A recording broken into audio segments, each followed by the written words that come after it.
diqqət edirik, baxırıq ki, İran tək başına meydanda heç bir kömək olmadan dünya ilə mübarizə aparır. Dünyanın süper gücləri ilə.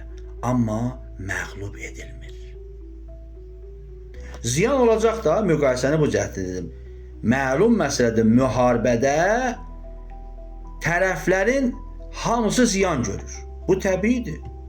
İran onlara ziyan vurursa, onlar da İrana ziyan vuracaq. Amma baxın görün, hansının vurduğu ziyan çoxdur. Bu önəmlidir. Bu bir.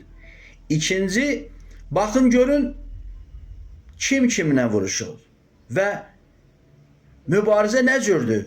İran təkdir, onlar çoxdur. Bax, müqayisə buna deyilir. Hansının vurduğu ziyan çoxdur və hansı tərəf çoxdur.